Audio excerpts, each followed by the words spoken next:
Olá, meu nome é Graciele Carvalho e eu trabalho com a Nova Medicina Germânica fazem 7 anos. Desde que eu fiz a minha primeira formação, eu vim agregando essa técnica a outros conhecimentos e a outras técnicas que eu trabalho no meu consultório. E fez muita diferença para passar a informação para o paciente e para mostrar para eles a real causa e ressignificar o que estava acontecendo com cada um, fazendo com que equilibrasse os sintomas. E no ano passado eu tive a oportunidade de começar a assistir o curso Origens do Ivan Bonaldo. Então, o que o Origens agregou ao que eu já tinha?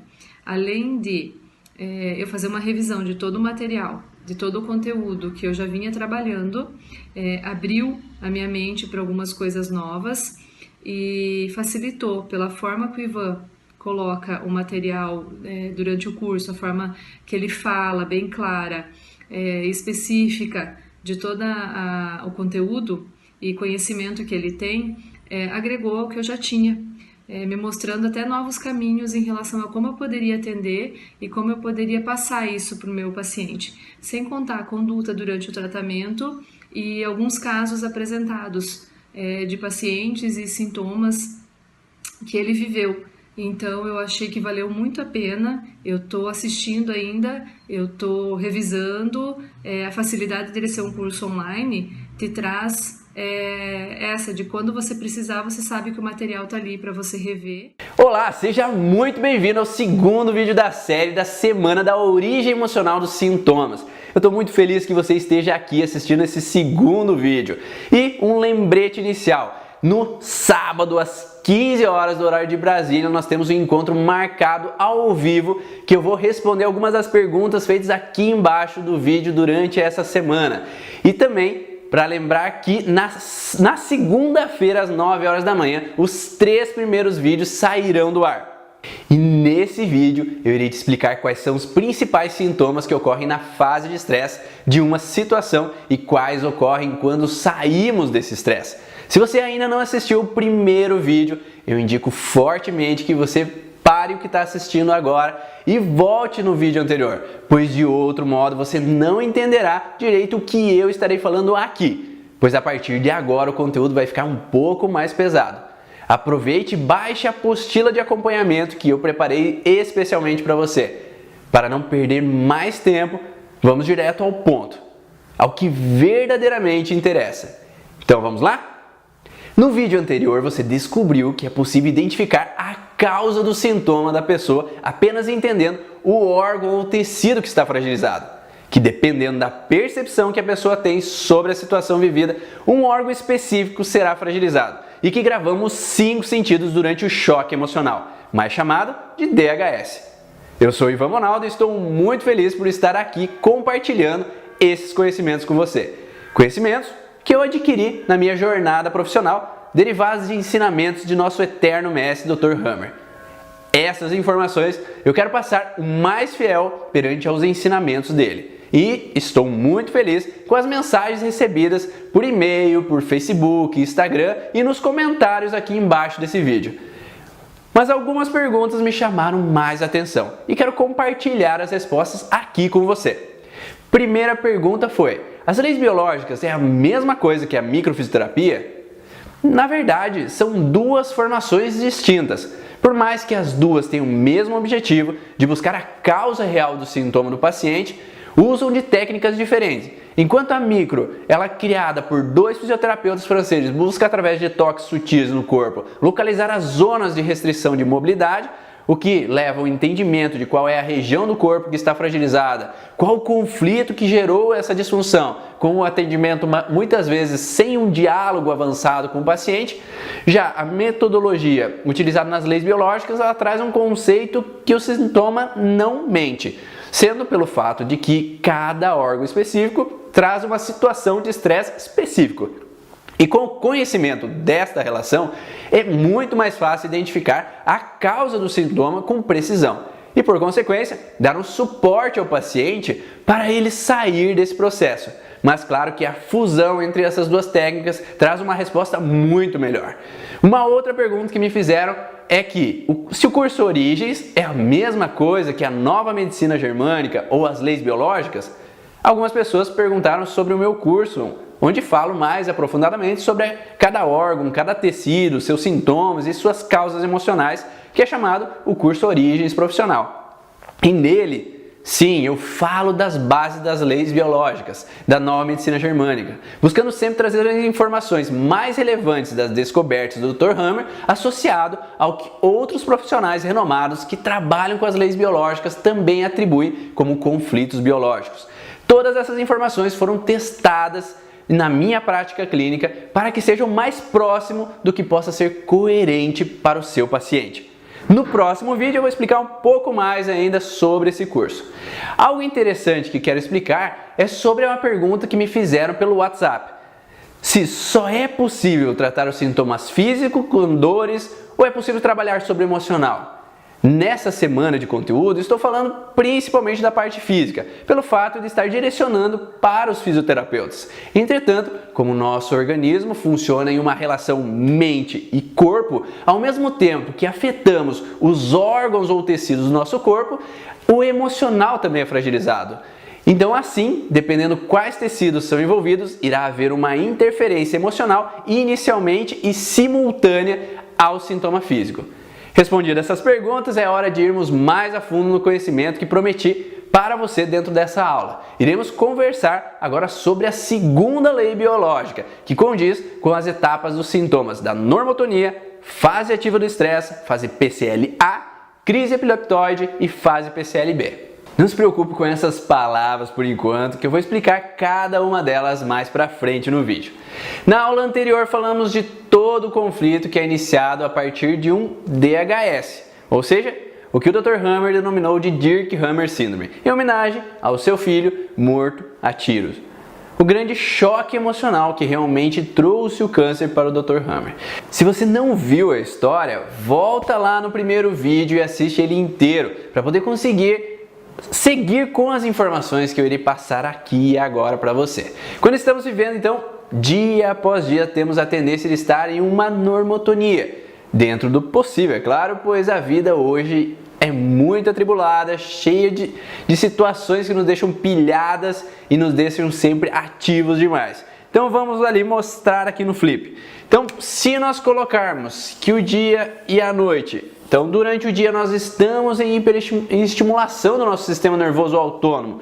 Então nós temos algo positivo no sistema nervoso autônomo, estamos em simpaticotonia ou estamos ativos para dar conta das atividades. Nós temos que estar alerta, a adrenalina sobe um pouco para eu conseguir realizar as coisas do dia a dia, eu tenho que estar acordado, eu tenho que fazer as atividades. E durante a noite eu tenho uma baixa e uma hiperestimulação do sistema nervoso parasimpático. E nesse momento então meu corpo ele desacelera para repousar e eu poder enfim descansar, dormir e reparar as alterações nos meus tecidos. Quando nós vivemos essa fase normal, nós estamos bem equilibrados, mas como eu falei anteriormente, nem sempre nós estamos sempre assim por situações que acontecem no nosso dia a dia. Ou seja, quando nós vivemos o que o Dr. Hammer chamou de DHS, então é o Dirk-Hammer Syndrome. Nós temos aqui um DHS que gera uma hiperestimulação do meu sistema nervoso autônomo, ou seja, eu tenho uma hipersimpaticotonia. Essa hipersimpaticotonia é uma ativação além da fase do dia. Então, se durante o dia eu já estava alerta para fazer as atividades, se eu estou em estresse, o meu cérebro ele tem que ligar um hiperestresse, uma hiperadrenalina, eu tenho que estar ativo, de prontidão, para dar conta da situação. Se eu tenho uma situação de perigo, eu tenho que estar pronto para atacar, eu tenho que estar pronto para fugir. E isso faz com que eu então possa sobreviver no meu dia a dia de estresse. Então, quando nós temos uma situação então que nós vivemos dramática, inesperada e vivida no isolamento, nós temos uma hiperestimulação como se fosse uma tentativa do nosso corpo de nos defender. É nesse momento que tem um aumento dos batimentos cardíacos, a pressão arterial sobe, os vasos sanguíneos das extremidades eles diminuem o calibre, porque diminuindo o calibre aqui o sangue vai mais para as regiões proximais do corpo. Então meu coração, pulmão, eles têm que estar nutridos de oxigênio, de sangue, para que eu consiga dar conta da atividade. Os músculos centrais, os músculos maiores, têm que estar prontos para que eu possa atacar ou que eu possa fugir. As extremidades não são de total necessidade. Então, nesse momento, os mãos e pés ficam mais frios. Então, se você vai atender um paciente que chega com mãos e pés frios, você pode já colocar uma pulguinha atrás da orelha sua, imaginando já que ele possa estar em simpaticotonia. E é nesse momento que o apetite nosso baixa, porque nesse momento de estresse eu tenho que estar pronto, tenho que estar alerta, a glicose tem que subir no meu corpo para eu conseguir confrontar a situação. Então, com exceção do pâncreas, que às vezes quando nós estamos em ativação do pâncreas no contexto de estresse, pode ter uma baixa da glicose, isso dá um apetite imenso na fase de estresse, mas a maioria dos outros órgãos, quando estamos em frustração, há uma hiperestimulação e um baixo apetite. E esse baixo apetite, quando perdurar por muito tempo, ele vai dar uma queda de peso. Então nós vamos perder peso importante. Então quando você atende uma pessoa que perdeu muito peso de uma hora para outra, a gente olha por essa situação de fase ativa de estresse. Além disso, quando nós entramos então numa hipersimpaticotonia, toda a energia do meu corpo ela vai ser voltada para eu trabalhar, para resolver aquela situação de estresse. Ou seja, todos os meus pensamentos vão estar focados naquela frustração. E por isso a pessoa tem uma obsessão em ficar querendo resolver aquele processo. E isso faz com que durante a noite, ao invés de dormir, eu não consigo pegar no sono, eu fico remoendo aquela situação, aquela preocupação com relação ao financeiro, aquela preocupação com a reunião que eu tenho amanhã, aquela situação de raiva que eu vivi hoje. Tudo isso fica no processo sendo remoído até que eu consiga achar a solução para resolver esse problema. Então, a partir do momento que você entende isso e o teu paciente chega com esse tipo de processos, fica muito mais fácil de você também poder ajudá-lo a entender o que ele está vivendo e então ele poder sair dessa fase de estresse. Então, fica tudo muito mais fácil de você poder auxiliar o seu paciente. Então, quando nós entramos nesse processo, nós sabemos que somente ele vai conseguir resolver os sintomas se ele sai desse estresse. Mas enquanto ele está em estresse, alguns sintomas ainda podem estar presentes, porque existem alguns órgãos que desencadeiam essa alteração. Eu falei da insônia, que você fica remoendo, fica pensando, então há uma disfunção que pessoas que têm insônia vêm te procurar talvez por causa disso, mas também pessoas que têm, por exemplo, uma gastrite, uma dor na curvatura menor do estômago, quando eles vivem uma situação de raiva indigesta, que ele passou em algum momento, enquanto ele está em estresse daquela situação, há essa queimação, há essa dor nessa região. Ou a azia mais superior na região do esôfago, dos 2/3 superiores do esôfago, que é uma situação geralmente onde a pessoa teve que botar água lá abaixo, alguma situação que aconteceu. Entre outros sintomas também podem aparecer, como eu falei, da pressão alta, mas são poucos os órgãos que geram fragilidades nesse momento. A maioria dos tecidos, eles geram fragilidade quando nós entramos na fase de resolução do conflito, que ele é desencadeado por uma conflitólise. Então, há uma conflitólise aqui que é quando a pessoa sai do estresse. E como a gente pode sair do estresse? No meio arcaico, ou seja, na natureza, os animais saem do estresse ou atacando ou fugindo. Isso pode acontecer com a gente também. Se eu vivo, por exemplo, uma situação com o meu chefe, se eu tenho um superior que me confronta, que me ataca, ou lembra daquela história lá do primeiro vídeo, um superior que me desvaloriza. Se eu atacar ele, eu posso sim, então, confrontar aquela situação e não entrar no processo, e não permanecer no processo de frustração. Então isso pode fazer com que eu consiga dissuadir, eu conseguir falar o que estava entalado dentro de mim. Ou eu posso fugir. Então, se eu sair daquele trabalho, eu posso sair daquela situação que me faz mal de alguma determinada maneira. Claro que isso pode trazer algumas consequências e por isso que muitas pessoas acabam não agindo dessa forma, confrontando o chefe ou fugindo do trabalho. E isso faz com que eles permaneçam na fase de estresse. Mas, de alguma forma, se eu consigo sair dessa fase de estresse, eu tenho uma hiperestimulação, então, do sistema nervoso parasimpático. Então, aumento dessa fase noturna. Além do contexto de atacar ou fugir, a gente pode também esquivar. É aquele lindo movimento do boxe.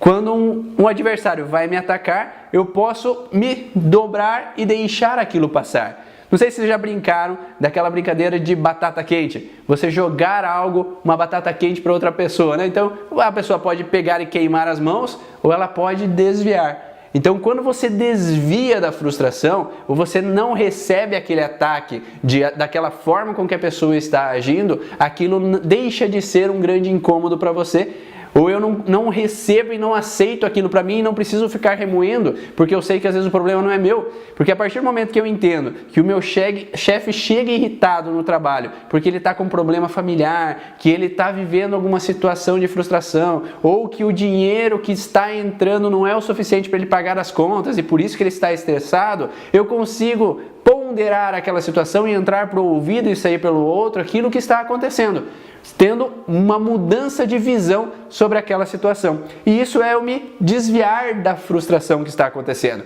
Nós podemos desviar de diferentes maneiras, seja do marido, da esposa, da forma com que agem com a gente, dar bola ou deixar de dar bola para aquela situação e aquilo tudo ser mais leve. Mas existe uma outra forma também de eu poder sair desse estresse, que é a situação então quando nós ultrapassamos aquele processo de frustração, ou seja, quando nós entendemos o que aconteceu e quando usamos daquela informação para agora aquilo ser como se fosse um trampolim para eu viver melhor. Então isso acontece muito em terapias. Quando uma pessoa vai numa terapeuta, vai numa psicóloga, ela ajuda a entender o que está acontecendo aqui na fase ativa e esse entendimento faz com que a pessoa mude essa forma de lidar com a situação. Esse ultrapassamento desse bloqueio faz com que nós evoluímos. Então muitas pessoas às vezes acabam tendo dificuldade em evoluir na vida porque elas ficam travadas na culpa, travadas na mágoa, travadas na injustiça que aconteceu e não conseguem evoluir, deixar para lá aquilo. E a partir do momento que a gente consegue deixar para lá, consegue sair desse processo, fica muito mais fácil de a gente resolver os nossos incômodos, o nosso alerta, a nossa ansiedade, a nossa raiva, a nossa depressão. Então uma das ferramentas é o ataque ou fuga, a outra é eu esquivar daquela situação e a outra situação é ultrapassar aquele processo que aconteceu.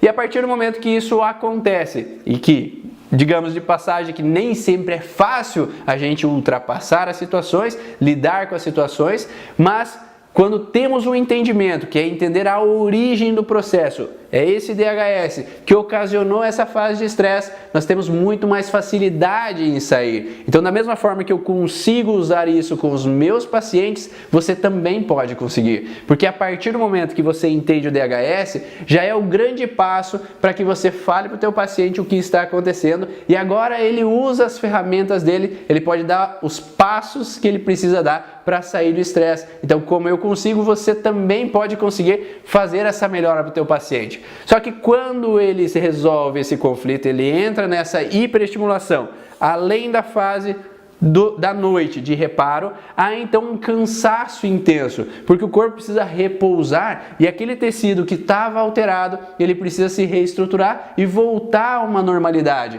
Então nessa fase de reestruturação, há a necessidade de uma inflamação, há a necessidade que o corpo então provoque às vezes uma infecção, uma febre.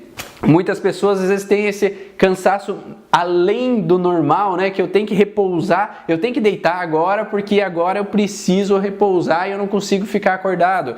Ou mesmo umas situações onde que a pessoa pode apresentar aqui os sintomas. Então, por isso que nessa fase é geralmente a fase onde é que as pessoas vão procurar uma terapia, vão procurar um médico, porque é nesse momento que a dor aparece. Lembra que eu falei que as dores articulares muitas vezes vinham nessa fase de resolução? Então, a dor no ombro, a dor nas costas, muitas vezes aparecem quando eu resolvo esse conflito. Então, por isso que eu falei lá no primeiro vídeo que existem pessoas que às vezes vão passar a vida inteira e às vezes podem não ter grandes sintomas, porque enquanto ela permanece na fase de estresse, ela vai passar muitos anos ou muito tempo, às vezes sem alguns sintomas que seriam esses de inflamação, de dor, de alteração.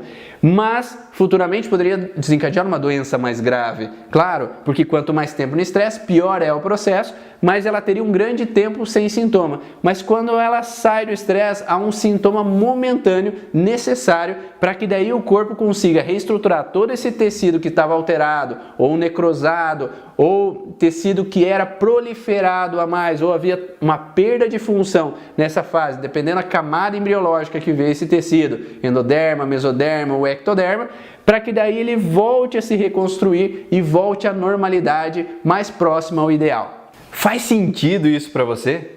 Será que você já teve pacientes que chegaram para você e falaram que para eles não fazia sentido eles ter aquele sintoma se eles estavam vivendo a melhor fase da vida deles, que eles não tinham nenhum problema, tá tudo tranquilo agora que tudo acabou, tá tudo tranquilo, por que eu tenho essas dores? Por que eu tenho esses sintomas? Ou será que você mesmo não passou já por uma fase assim, de que agora que eu tô nas férias, eu agora tenho uma gripe, ou agora que eu estou nas férias eu tenho uma infecção urinária, agora que eu estou nas férias para as mulheres tenho uma candidíase. Então esses sintomas são sintomas de fase de resolução, quando eu saio de alguns estresses específicos que fazem com que entre nessa fase então de resolução para conseguir então desencadear então uma correção daquele tecido que estava alterado.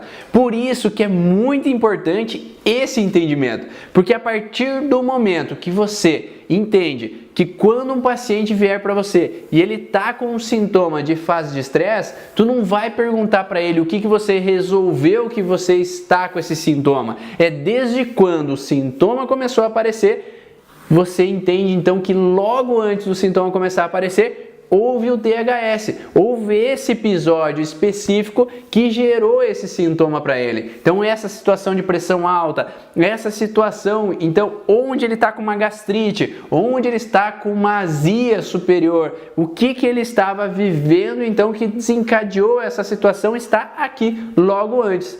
Só que uma das grandes dificuldades que eu tinha lá no começo, quando eu comecei a atender, é interpretar essa situação. E isso me gerou mais ou menos uns 50% a mais de resultado para os meus pacientes, porque eu consegui ser mais preciso ainda na causa do que estava acontecendo. Então, quando nós entendemos, então, se o paciente começou com uma dor articular, eu não vou perguntar para ele o que aconteceu agora, o que você está vivendo que está esse sintoma aparecendo. Mas esse sintoma pode vir de anos atrás. Então, o que você resolveu agora? Se for uma briga com meu pai, então, ou enfim, eu pude sair de casa. Enfim, eu tive uma paciente uma certa vez que ela tinha uma dor na região cervical que aconteceu quando ela começou a ir para a faculdade. E ela começou a interpretar que aquela situação, ela foi até numa terapeuta que começou a interpretar que era a situação de ter saído de casa. Mas lembra que a dor articular ela vem quando eu saio do estresse e não quando eu estou em estresse. Então eu tinha que pedir para ela o que sair de casa era uma vantagem para ela, o que poderia melhorar na vida dela sair de casa. E ela falou que em casa ela tinha que se submeter a atitudes do pai dela que não eram agradáveis. Então, na verdade, toda adolescência, infância, ela vivenciou todo esse período de fase de estresse que durou mais de 10 anos até ela chegar aos 17 anos de idade quando saiu de casa. Então, se você tentar olhar o que aconteceu quando começou o sintoma, não vai encaixar com paciente algum nesse caso de dor articulares o que ele está vivendo. Então, como para mim melhorou 50% do meu atendimento, para você também, só entendendo isso, pode melhorar esse 50% no atendimento e conseguir então fazer com que teu paciente compreenda que o que ele resolveu nesse momento fez com que ele começasse a ter aquele sintoma. Mas lembra que eu falei anteriormente na primeira sessão, no primeiro vídeo, né? É que existem os 5 sentidos. Existem coisas que fazem eu reativar esse estresse. Então, se essa menina voltasse para casa em algum momento de férias e o pai voltasse a agir de alguma forma, ela iria retornar à fase de estresse. Então, aquele sintoma iria ir e vir frequentemente. Então, enquanto eu fico revivendo a situação, enquanto eu tenho coisas que fazem eu reativar o estresse, eu irei permanecer com aquele sintoma num ciclo vicioso. Mas a partir do momento que eu consigo compreender, eu consigo passar dessa fase de estresse, entro na resolução, após a resolução, recuperação, quando eu tenho esse tempo para repousar, que o meu corpo consegue se reestruturar, ele há uma hiperestimulação do sistema nervoso simpático. E essa hiperestimulação é como se reativasse essa fase de estresse. Então a pessoa volta a pensamentos obsessivos sobre o estresse que ela viveu. Só que diferente da fase ativa aqui de estresse, ela não vai ter dificuldade em dormir inicialmente, em pegar no sono, mas lá pelas 3, 4 horas da manhã ela vai despertar. Então é aquela pessoa que acorda e tem dificuldade em voltar a dormir, ela reativa essa situação nesse momento que é necessário, como uma hiperestimulação dos órgãos que estavam alterados aqui na fase de resolução, para que eles voltem a serem estimulados para voltarem à normalidade. Então essa hiperestimulação é necessária, só que acabam desencadeando alguns sintomas simpáticos e hipersimpáticos, como eu falei anteriormente. Batimento cardíaco, a pressão arterial vai voltar a subir, mãos e pés frios voltam a aparecer. Então essa insônia no meio da madrugada, essa falta de apetite pode reaparecer nesse momento, assim como movimentos involuntários, como o soluço, a tosse, as situações de cãibra, a crise epilética. Tanto é que essa fase aqui é chamada de crise epileptoide.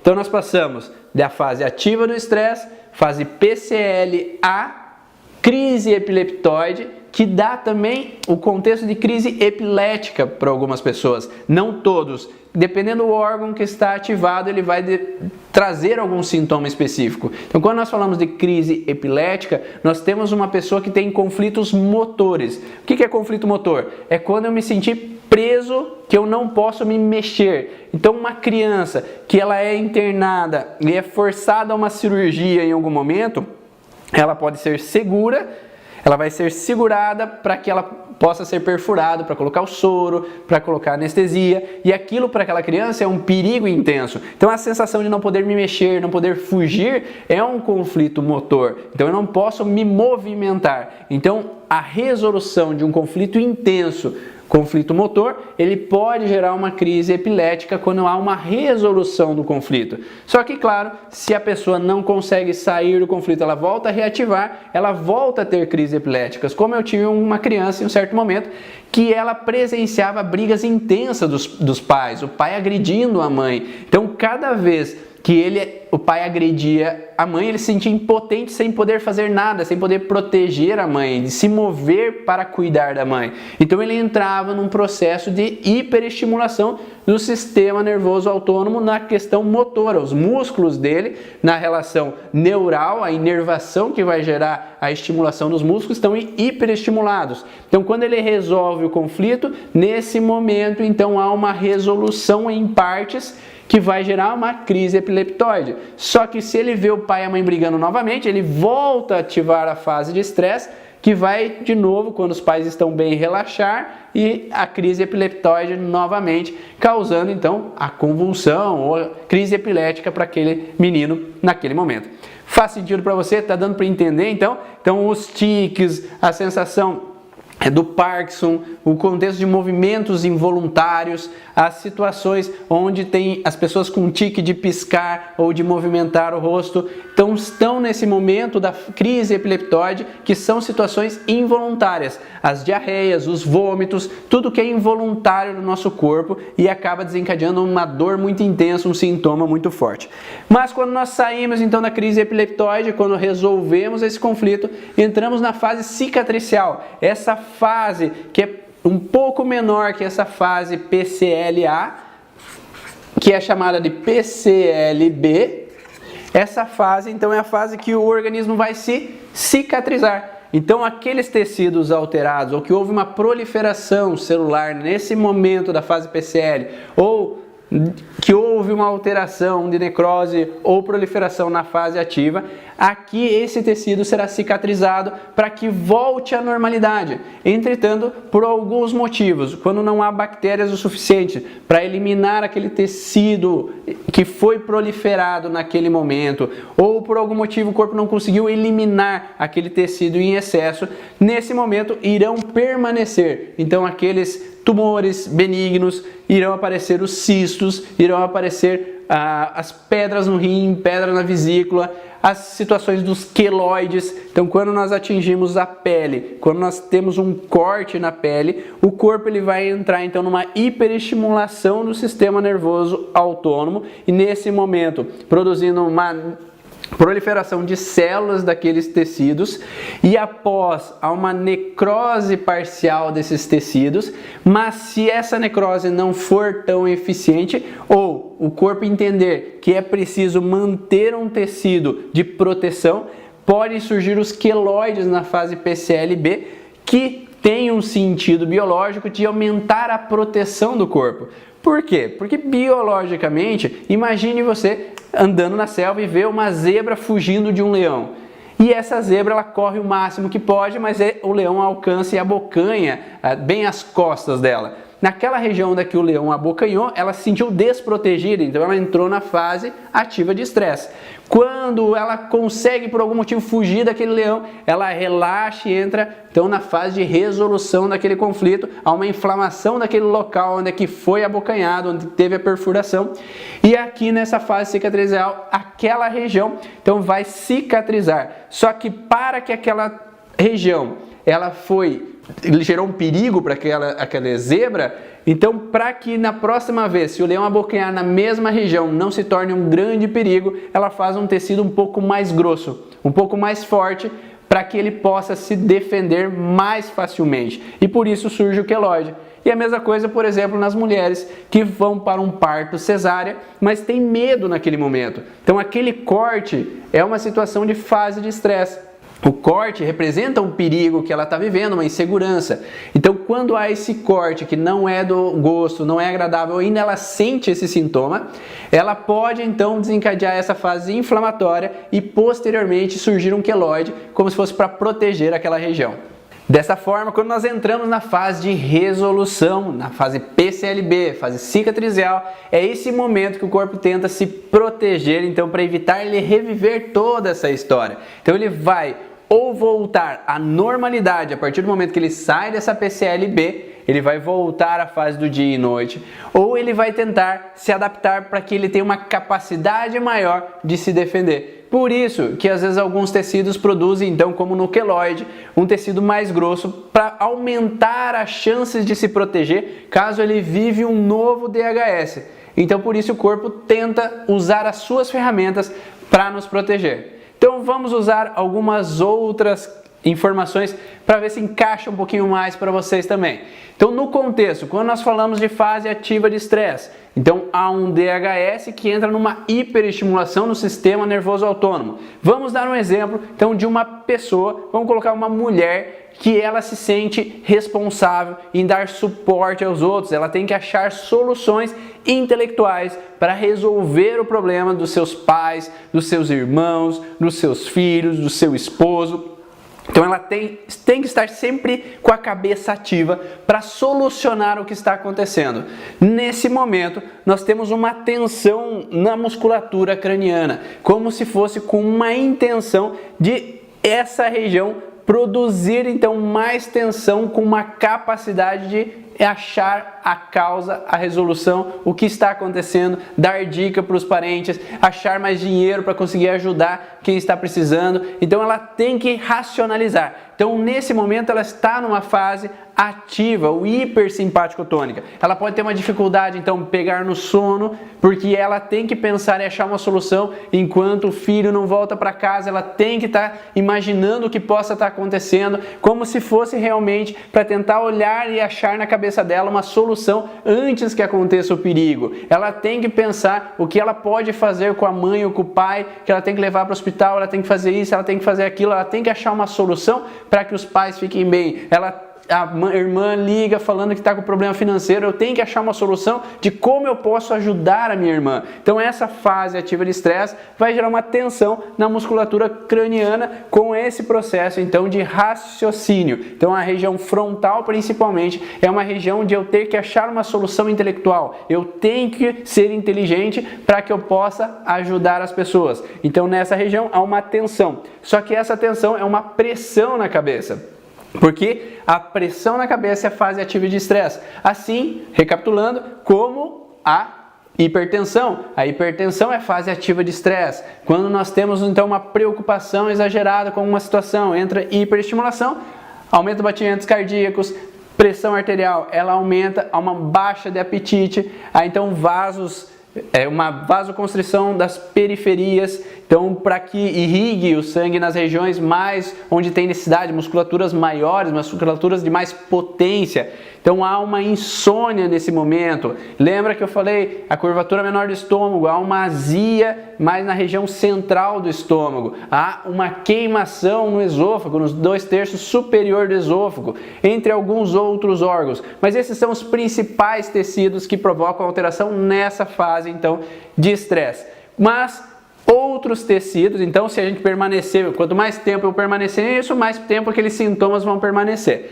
Mas existem outros tecidos que, se eu vivencio a situação de formas diferentes, né? Lembra que eu falei no primeiro vídeo que depende da percepção que a pessoa tem da situação, ela vai ter um sintoma específico. Então, se ela percebe aquela situação de uma outra maneira, então vamos dizer que ela se sente impotente em poder proteger os seus próximos mais articularmente, não de resolver o problema. Então, aqui eu falei resolução intelectual, por isso dor de cabeça frontal. Mas, se ela quer proteger, acolher, colocar nos braços, daí vão jogar mais um contexto de articulação de ombros, por exemplo. Então, quando ela resolve, que ela sente que a outra pessoa está bem, que a pessoa passou, saiu do estresse, que está tudo tranquilo, agora ela pode relaxar, porque até então ela tinha que estar alerta para resolver aquele problema. E a hora que ela relaxa, daí pode vir as inflamações articulares, ligamentares, musculares, a tendinite. É nesse momento que ela irá aparecer. Então, quando tem uma pessoa que tem uma tendinite, por exemplo, no ombro, onde ela sente na região anterior do ombro, nos bíceps,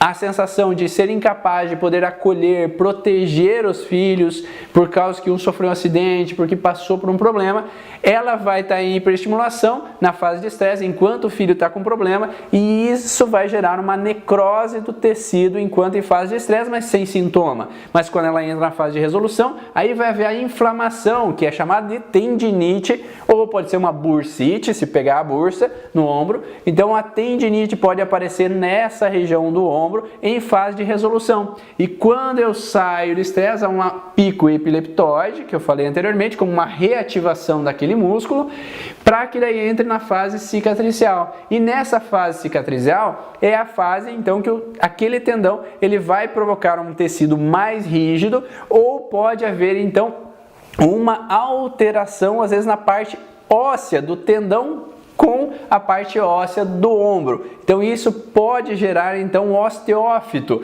que é esse crescimento ósseo exagerado. Por isso é uma cicatrização. Ou às vezes tem até pessoas que têm uma parte óssea realmente no tendão, que é essa cicatrização. Então o corpo ele tende a produzir um tecido mais rígido, mais duro, para ele ser mais capaz da próxima vez de poder proteger os seus próximos. Mas também na fase PCL, falando em outros tecidos, além desse contexto muscular, que nós da fisioterapia usamos muito, né? Esse contexto de tratar o nosso paciente, dessas dores de tendão, de musculatura que aparecem nesse momento de resolução, nós também observamos então as inflamações, as infecções, a febre.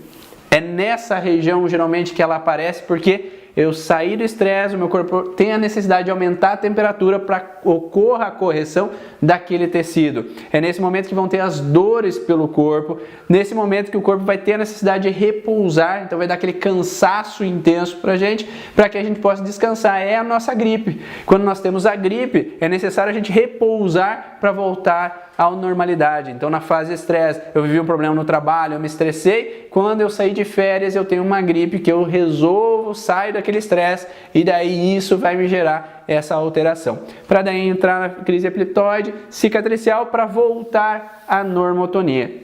Então só recapitulando então esse processo, nós passamos em geral todo esse processo para que o nosso corpo se cure e volte à normalidade. Qual é o grande problema? É quando a pessoa permanece na fase de estresse. Então, enquanto mais tempo ela permanece na fase de estresse, mais o corpo se desgasta, mais o corpo se altera e pode gerar uma doença grave futuramente, para que até o momento que, se o corpo fica no estresse, um dia ele vai querer parar. Então vai dar um objetivo do corpo de te paralisar, de fazer com que você fuja do combate, saia do combate de alguma forma, para evitar continuar nisso que está te desgastando e podendo levar à morte. Então o teu corpo ele vai tentar usar das suas ferramentas para tentar te proteger. Só que nisso vão surgir então as doenças autoimunes, os problemas degenerativos mais intensos, como por exemplo relacionado à visão, a degeneração macular, que é no olho, que é de um processo tão intenso. A miopia é um processo tão intenso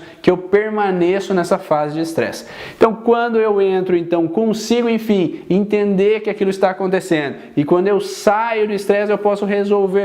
Mas qual é o problema aqui? É que existem os trilhos do conflito que eu havia falado para vocês lá no primeiro vídeo. Os trilhos são os 5 sentidos que fazem com que eu reative a situação. Lembra que eu falei da rinite? Que as pessoas aqui na primavera, aqui na minha cidade, quando ela chegava na primavera, sentiam o cheiro do pólen e isso fazia com que elas reativassem a rinite. Então, cada vez que elas lembram de alguma forma o conflito que elas viveram, elas reativam e o sintoma tende a voltar. Por isso que é importante entender quais são esses gatilhos ativadores para que, enfim, a pessoa consiga compreender, entender e sair dessa fase de estresse e voltar, então, a essa normalidade que é ter uma vida mais equilibrada, em harmonia e em bem-estar.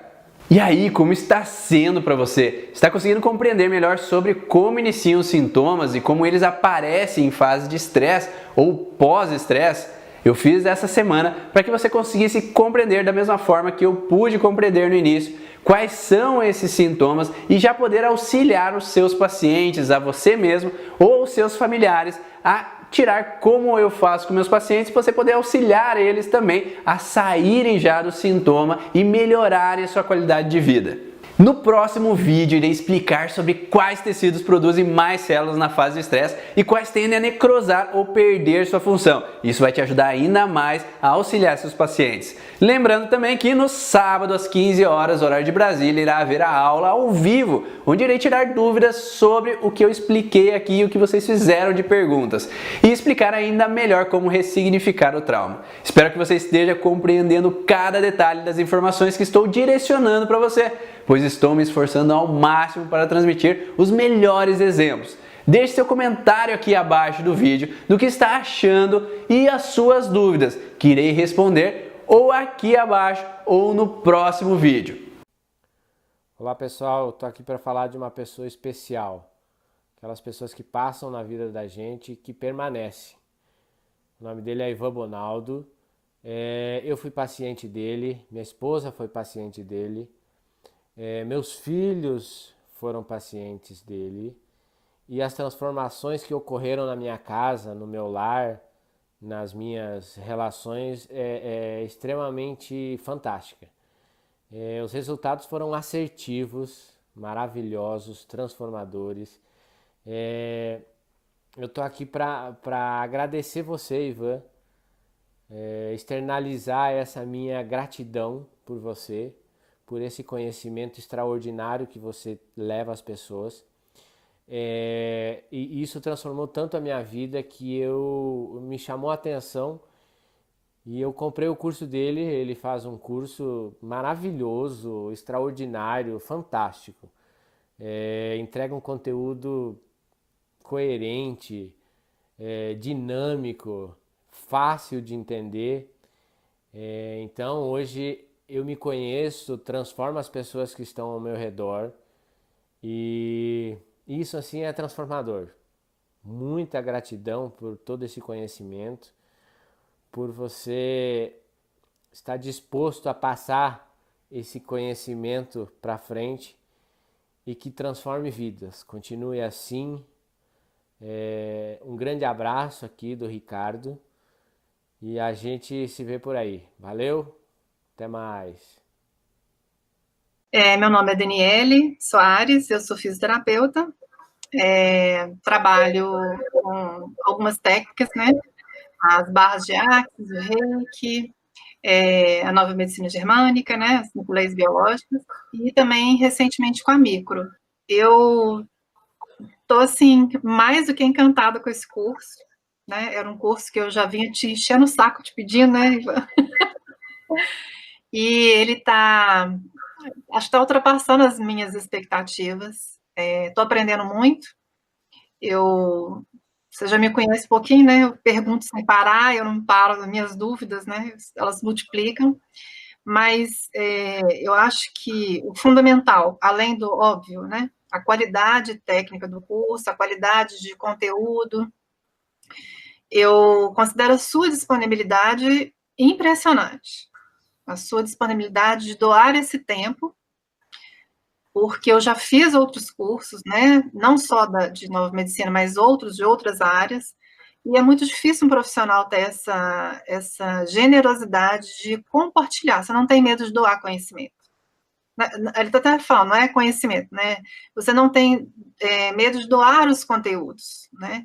E essa sua capacidade de fazer essa junção das técnicas que são diversificadas, né? E dando essa ênfase da importância das 5 leis biológicas, né? Que para mim ela é o carro, desde que eu a conheci, né? Para mim é o carro-chefe, porque o corpo não mente.